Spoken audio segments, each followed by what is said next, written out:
Talk a little bit more about all of this. John Bolton, former U.S. ambassador to the United Nations, Fox News contributor as well. Ambassador Bolton, it's always good to see you. Every report we have about the president's trip overseas, the questions are about, what can the president accomplish?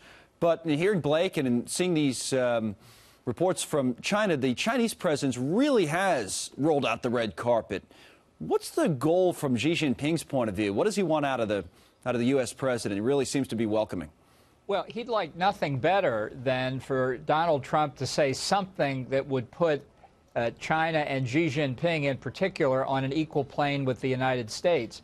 If you go back to the Cold War, we looked at the world as in competition between two superpowers, the United States and the Soviet Union. We won the Cold War. The Soviet Union collapsed. But China clearly is looking at the 21st century as their century. I think they've got a few things to learn. But I think that Xi Jinping is going to try and do a snow job on Donald Trump and see what he comes up with. He knows there are a lot of substantive issues, but he's trying for a longer game, I think. What, by snow job, you mean? Make it look like he's a reasonable guy, somebody you can deal with, just another Democratic politician, right? Right.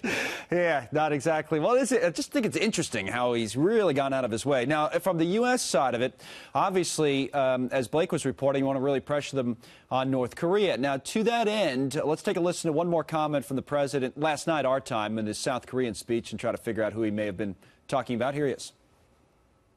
To those nations that choose to ignore this threat, or worse still, to enable it, the weight of this crisis is on your conscience.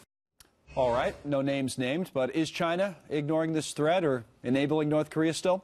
Well, they certainly have for close to 25 years, and I think Vladimir Putin's Russia gets an honorable mention there as well. Yeah. He'll see Putin in Vietnam, obviously, in the meetings on Thursday in Beijing. The focus will be on China. And I think the president's got to deliver a very tough message. We don't have much time left. CIA Director Mike Pompeo said just a couple weeks ago it could be a matter of months before North Korea gets a deliverable nuclear weapons capability. I can just say unequivocally, they're not going to negotiate that away. It's just not going to happen. So I think the president's got to say to Xi Jinping, look, either the two of us solve this, and by solve it, I don't mean negotiation. I mean the elimination of the nuclear capability, or if the two of us can't solve it, we're going to solve it by ourselves. All right, the other topic, Ambassador Bolton, while you're here, I want to at least ask you about a little bit, is the story with Saudi Arabia this week has been something else. So they cracked down on all the crown princes over there and looking to seize all of these assets as well. $800 billion obtained through government corruption, they say. And the finance minister says the arrests that we've been reporting on and the investigation would not affect normal business operations. What's really going on over there?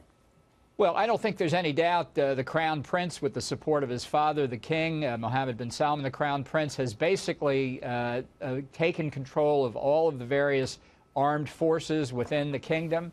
They have scrapped nearly a century of consensual rule among the ruling family, the descendants of King Ibn Saud. I don't think there's any doubt at this point where this struggle stands. But I want to say this. I wouldn't say this thing is over yet. I think the other 3,000 members of the extended ruling family are not terribly happy. And I think the possibility for outside mischief from Iran, from ISIS, from al-Qaeda remains high. So I would be nervous about declaring that the political circumstances in Saudi have resolved themselves. Again, I'm not disputing what the current situation is. I just don't think it's guaranteed. Not over yet. Ambassador Bolton, always good to see you, sir. Thanks for coming on. Thanks for having me.